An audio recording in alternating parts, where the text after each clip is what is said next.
Tell me a bit about the Batisms in the Batman episodes. You mean the holy stuff? Like holy this and holy that? All of the vernacular that became so much a part of the show. Well, the one time they stopped me, I would write holy this and holy that. I had some friends of mine who were handling the avocado account for the state of, the whole avocado. So they asked me if I would stick in holy guacamole, and I did. I stuck in holy guacamole, and that became their campaign, holy guacamole.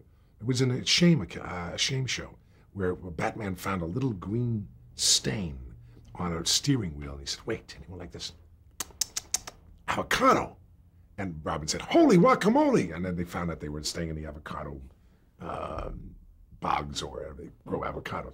So anyhow, I remember one time I had Robin say, holy matrimony, Batman, and they stopped me. I couldn't do that. Holy matrimony is a Catholic sacrament. And they said, you can't do that. So I was not allowed to say holy matrimony, which seemed like a logical thing for me. As far as the words that we put up there when they hit, when we did one called The Archer, starring Art Carney, because he spoke in Old English with a Brooklyn accent. I had him do that. I had him talk like this, but say, what ho? That kind of thing. So instead, we have things like smasheth, and bangeth, that kind of thing. Originally, those words were supered over the action. Then they found out it was too expensive to super it over the action, so instead they would put in a slug of just the drawn word, which I didn't like. I mean, I would have liked to super it over the action. The stuff we made up, it was catch as catch can. I mean, I never. The nature of the villain determined the way they spoke. For example, I wrote a character called Egghead, and I thought, this is Vincent Price, whom I knew from the Goldfoot, from the Beach Party pictures. And I said, Egghead should have an interesting way of speaking. So I looked up every word that I could, beginning with ECC or EX. And so explosive became eggsplosive, excellent, egocentric. And that's what I did. I made a list of 72 words of words beginning with ECC or EX, and I used about 65 or 66 of them in the script. So that became, and of course, with Catwoman, all I did was, perfect, and she did all of that. Let the phone ring, I'm not going to answer it. They did perfect, and she did all of those kind of expressions, which worked. The other characters were determined by the way they spoke. In the case of Shame, this is an interesting story. In the case of Shame, what I did was I got a book called Western Words, which was a book of expressions, Western cliches, published by the University of Oklahoma Press. And I just looked up these great cliches, and I gave them to Cliff to use. So that's really doing homework. If you're going to do a Western character, you want it to speak in Western cliches. A lot of times, I'm disappointed that writers don't do their homework on things like that. Well, now that you're talking about the writing process, describe the process for creating an episode of Batman. Who came up with the story, who came up with the characters, creating the new villains. Talk about some of the other writers you worked with on the show. Sure, okay. It worked one of two ways. Either they would say to you, Stanley, write us a Catwoman, or Stanley, come up with a new character. That was it. And that was it. That's all I gave you. You then had to come up with the story. The most important thing was that interesting pickle that we put him at the end of Act 1. This kind of impossible situation to get out of. Those were the hard things to come up with. But you came up with everything. I mean, I would write very complete stories.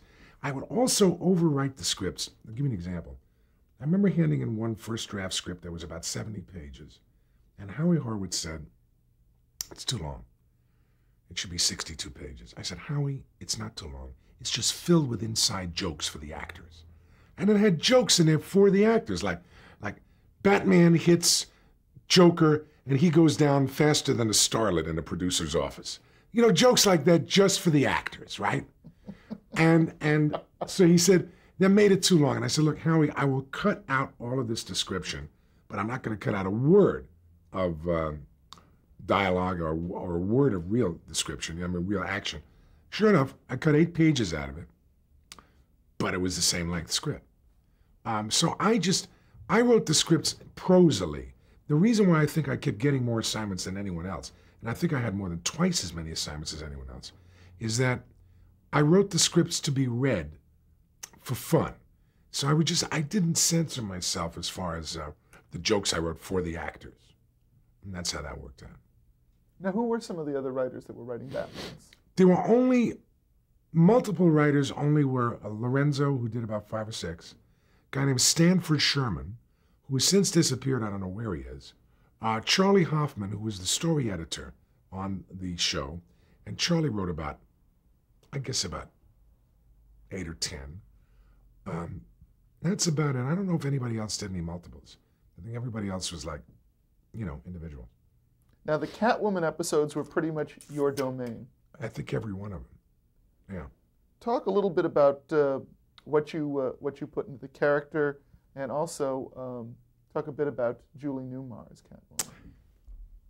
Well, what I put into the character is what I wanted to see in a woman: sexy, tall, slim, like my wife. I just wanted a woman who was bright and sexually aggressive, and who had fun doing what she did. As far as Julie's concerned, Julie is still a friend. She was at my birthday party this year, and Julie is like the pyramids. She doesn't age. She just doesn't age. Julie's in her 60s now, and she's got legs up to here and a body that is fascinating and an ass that would startle birds. It's just unbelievable woman, and still great fun. Had she been cast by the time you had set about to write the episode? No. I wrote the picture, I wrote the show, and then she was cast afterwards. I had no idea what I was writing for. Huh. None at all. But now here's another case. Research. Julie, in order to do Catwoman right, went to the, the zoo. She went to the zoo and watched cats for a whole afternoon. That's Julie. Also, in one of the episodes, this is a little sidebar, one of the episodes, she gets very sexy with a guy who's playing an armored car driver. It was Jim Brolin. James Brolin's first part, I believe. And the reason Jim got the part, he was sleeping with the casting director, who he later married, Jane Agee. So Jim was on the show, and it was his first part. Now, talk about when Eartha Kitt came in. Obviously, you told that story earlier. Describe working with Eartha Kitt. Totally different. Yeah. Eartha is very much more like a cat. She's extremely aloof. She keeps her distance. She wasn't fun. She just was very much stay away. Whereas Julie was, give me any help you can give me. That's the difference. That's something that I find just in life. I'd like to digress for 1 second.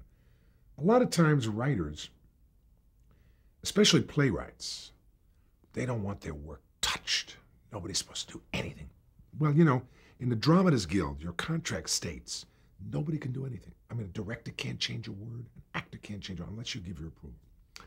So playwriting is the writer's medium. Movies is the director's medium. Television is the producer's medium because the producer stays with the show. Writers come and go, but the producer stays with the show. And I never stopped asking for help. One of the prime examples of that, when I was doing the musical Chaplin, I said to my cast, 32 people. Took 3,000 interviews to cast 32 people. I said, if you can make this better, if you think I've written the wrong note, the wrong chord, if I've given the wrong choreography, whatever, if you can make this better, bring it to me. I reserve the right to use it or not. But now I had 32 minds working on it. Then opening night at the Music Center, I made an announcement to the ushers. The ushers never had a playwright talk to them. I made an announcement to the ushers saying, you guys are going to see this show for the next 3 months. If you can make it better, come to me. I'll be at every performance. And they did. So it's something that I think all writers should understand. What you've written may be the best you can write. that doesn't mean it can't be made better.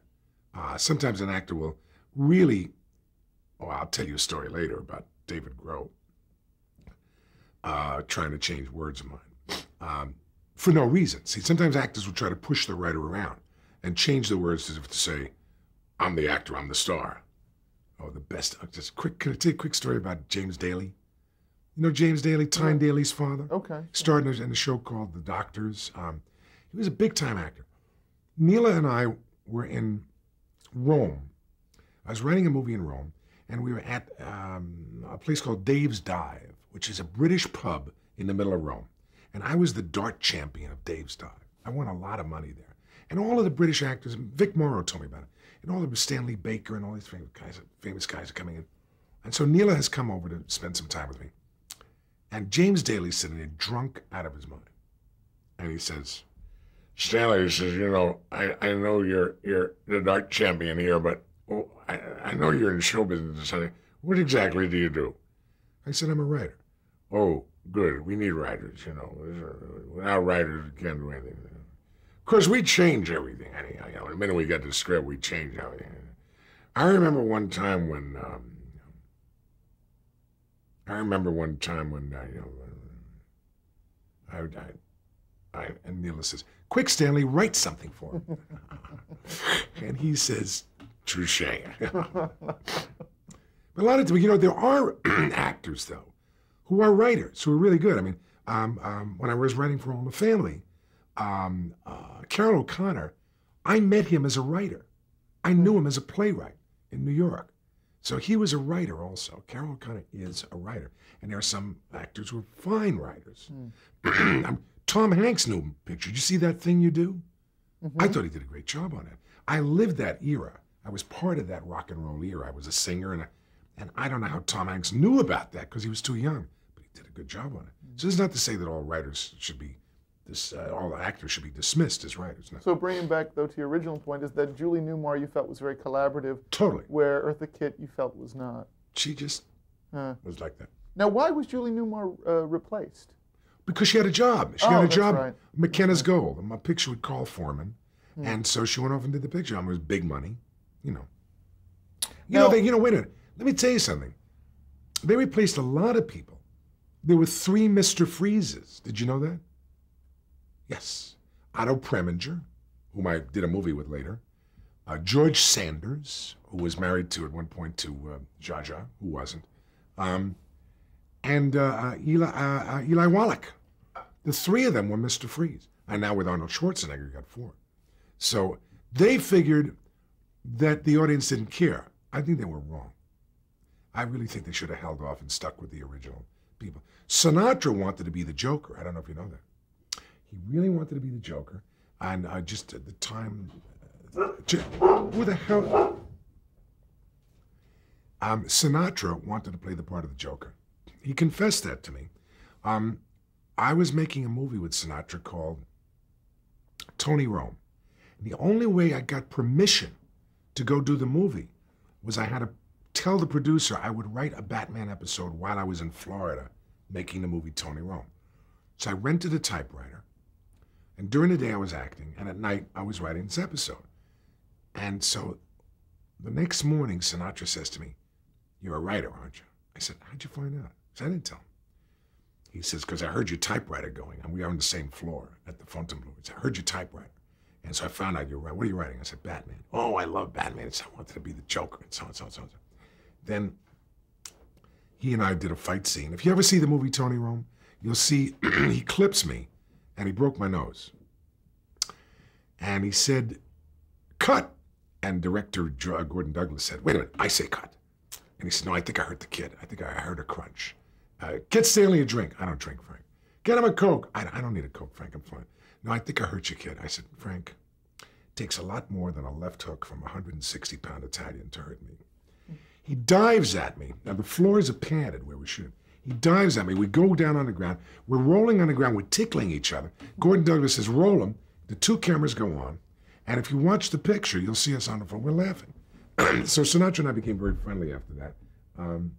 And, of course, now he's out to lunch, dinner, and all other meals. But at that point, he was great. He was just great. Now, which other characters on Batman did you write and or create? Whew. Boy, oh boy. The Siren, played by Joan Collins. I told you I did the Archer, which was a Robin Hood ripoff. Did a character I really hated called the Entrancing Dr. Cassandra, and that was Ida Lupino and her husband at that time, Howard Duff. You tell me. I mean, I don't remember. I mean, it's all a blur, those years. Well, which were the actors that you had enjoyed working with? Well, as I say, Victor Buono, Julie Newmar, Cliff Robertson. I would say they were the best. Because Joan Collins was very aloof also. She was tremendously aloof. Matter of fact, the minute she found out when my birthday was, she wasn't interested in me. See, Joan is very big in astrology. So like she'll be very coy and seductive with someone, and then you say, "When's your birthday?" And I said, "July 22nd," and she just walked away. I was not interested at all. There was a little bug flying around there. For historical perspective. Yeah. Who were some of the directors who did Batman? Do you recall? Yeah, Oscar Rudolph, who's the father of Alan Rudolph, who did Welcome to L.A. and everything. And Oscar and I worked together on a couple of shows. Oscar also did My Favorite Martian, and I was on My Favorite Martian as an actor. I sang on it, and I did 3 or 4 voices on the show. Oscar I liked. I didn't like, there was a director named Sherman Marks. I don't think he ever got what I was writing. And then after I had a big fight with him at Batman, the next week I walked over to Man from U.N.C.L.E. He was directing a Man from U.N.C.L.E. of mine. 2 in a row. Sam Stranges, who had been the unit production manager, and we used to call him Stranges in the Night. I don't remember who. Oh, Larry Pierce. Larry Pierce was a good director. Tom Grise, who later directed Helter Skelter, which I was the consultant on, the Helter Skelter, and I was also in Helter Skelter as Sergeant Ross. As a matter of fact, I wrote a book about the Manson case almost 25 years ago, which is coming out next year, 30 years after the Manson case, because I knew more about the case than even Bugliosi, because of the research I did. And I wrote the book with Colonel Tate, who was Sharon Tate's, and there's a Batman connection here too, because one of the people who was murdered was Jay Sebring. He was the famous hairdresser to the stars. He was murdered by the Manson gang, and he had been in the Chad and Jeremy episode of Batman as Mr. Oceanbring, called Mr. Oceanbring. He was the hairdresser to Chad and Jeremy. So he played himself, and he was murdered shortly thereafter. Wow. There's a Batman connection there. Wow. Now, would you be on the set when the episodes were shooting much? Occasionally, but you know it's really boring. If you're not directly involved, if you're not the director or you're not the hairdresser, and you're just standing around, it can get really boring. I find it much more exciting to be writing. But there were days when I would go out and stay there for an hour or so, and I usually do it around lunchtime, so I would have a free lunch. You know, I'd go eat with the crew. Talk about how the show was scheduled and how the impact of the scheduling affected the success of the show. That's a good question. I'll tell you, one thing that happened was my very first show, the second night, I think it was the Wednesday night, or the second night, or the Thursday. It was a Wednesday and a Thursday. Wednesday and Thursday. It was a Thursday. We sent up a rocket into space, and they preempted the second half of the show to show the rocket taking off from Cape Canaveral. The millions of calls that came in created such a brouhaha that they showed the show the next night in its entirety. And a lot of people who had never watched the show watched it because of the newspaper coverage and the TV coverage of what happened with all the calls. The scheduling of doing it 2 nights was, the cliffhanger. This was a throwback to the days of my youth when you would go to the movies and watch what we called chapters. Flash Gordon, Superman, Batman, and each show had a cliffhanger at the end of it. And I thought it was a brilliant idea. And I mean, again, I think that was probably Lorenzo's idea. But the show did not test well. Did you know that? No. They took it over to Preview House on Sunset. The people did not understand it at all. It didn't test well. And ABC wanted to put a laugh track in it. And Fox, to their credit, and Dozier said no. Because they thought the audience did not know it was supposed to be funny. Shows that didn't test well, Get Smart, Batman. Shows that did test well, My Mother the Car, and the Dick Coleman Show, which you've never heard of. Seinfeld did not test well. Dick Coleman later played a part on Batman where I had him playing a Phil Spector kind of a character called Little Louie Groovy. Little Louie Groovy. Dick eventually was murdered. He was a big star, and he did some movie with Sandra Dee, and it was like a young... So he appeared on Batman and then he was murdered? Murdered. Jay Sebring was on the show? Yeah, something about that. You see a connection? There may be. All right, we'll look into that. In 1967, there was a change in the scheduling, and the show was then only airing once a week. Oh, God, I hated that. I'll tell you what happened. By making it a half-hour show, it was ruined for me. Here's why. Because you had to write, as a writer, 12 parts in a half hour before you got to story. You had Bruce and Dick, Batman and Robin. That's 4, because they were really treated differently. Commissioner and Chief O'Hara, that's 6. Alfred is 7. Now you had the villain is 8. The villain had like 2 assistants is 10. And then you also had Madge. It's 11 characters. And you also had Batgirl and Barbara. It's 13 characters. 13 characters in 24 minutes. You hardly had any time. And they were contractually had to speak. You had to write for all of them. You couldn't just give somebody nothing to do. They all had to speak. So those shows were just terribly overladen with requirements, and I really didn't like it at all. I like Yvonne Craig. I love her to this day, but it would have been better if we used her in our shows. They cut us back. And what happened there was we were battling another Fox show, I think Lost in Space, was also out of Fox, and that was running on CBS, and we were running on ABC. And so Fox was a loser or a winner, depending on which way you look at it. But, Batman has lasted. You look at it today, it's still running. We did 120 episodes, and it still runs, and it still delights people. So we must have been doing something right. Now, one Bat anecdote that you must tell that I know about is how your son, Andrew, affected the shape of a story in one of the episodes. Oh, yeah. This was I was stuck. This was a shame episode. Here was the pickle I put him in. Batman and Robin are staked out on a western street, their hands tied above their heads and their feet, and here comes 1,000 head of cattle coming down the street that are going to trample them.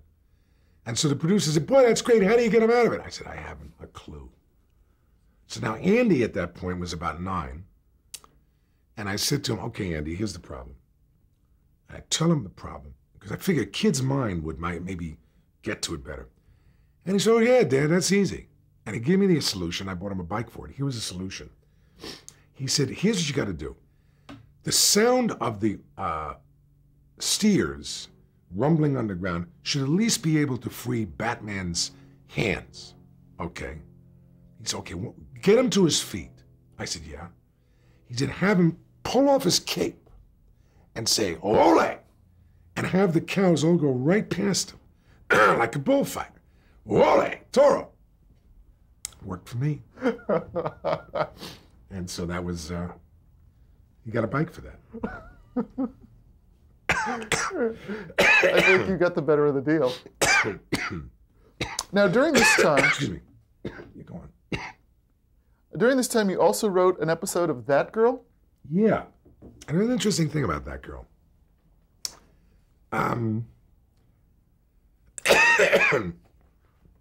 One of the things about writing, you just say, and there's conflict in comedy. But there's comedy in conflict, and there's drama in conflict.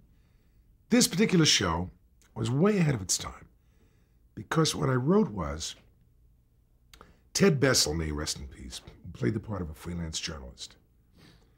And he, in this story, had matched himself up with a girl to do a story on computer dating. And we're going back 30 years ago. Computers in those days were the size of this room. There was no real computer dating business. I'd heard of one guy who was trying it. So I wrote the story. And the idea of the story was, he got fixed up with a girl, she got jealous. And she then got fixed up with a guy. The guy was Rich Little, who's still a friend. I produced an album of his last year. And so the point of it was that these two people who were fixed up by computer were so totally and completely in accord with each other that it was boring to be with each other. They agreed on everything. He said, "What'd you think of the movie?" She said, "Great." It wasn't so-and-so great? She said, "Yeah." "What do you want to eat?" "Pizza." "Me too." That's it. No conversation. So when you don't have anything to exchange with someone, it can become really boring. So that was the basis of that. And Marlo was very sweet, Marlo Thomas. I later got to know her father real well, Danny Thomas. But she was really sweet and sent me gifts and everything. And that was a fun episode to write. I didn't go back to the show because I was busy with other stuff. Did you work at all with Sam Denoff? No, Sam was not on the show. At that point, it was Danny Arnold. Ah. Danny Arnold was the producer of the show, who later went on to do, Barney Miller. Barney Miller and a lot of other things before an untimely death. He was a good man. Just wrapping up on Batman. Batman was an instant hit. Why do you think it was so popular? Different. First of all, we used primary colors. Look at the colors we used. Everything was red, yellow, bright, bright, bright colors. We also had, let me give you an example. The writing of the show was as follows. The first time I wrote the show, I said to Howie, I said, "Where should I write in the commercial break?" He said, "Don't bother." I said, "Really? The midway commercial?" He said, "No. If you're a good writer, Stanley, if you're a good writer, every scene will end with a hook. Every scene will take you into the next scene. So don't bother." Because when I see shows and it ends on a close-up of like Kojak, like a close-up, I hate it. I want to see him going out somewhere, something. So every one of those shows was written with boom, boom, boom. It moved faster than anything, and it was done with wit. The adults would watch it and laugh. The kids didn't know why they were laughing, but the kids were watching it because they thought it was fun to watch these colors. It was watching a living cartoon. A living cartoon is the best way to describe it. Now, do you think the scheduling affected the ratings in the second season? The scheduling? No, it was on the same time, 7:30. I mean, the fact that we were against a show that we were competing with, in the case of Lost in Space, sure it affected the ratings. But that's counter-programming.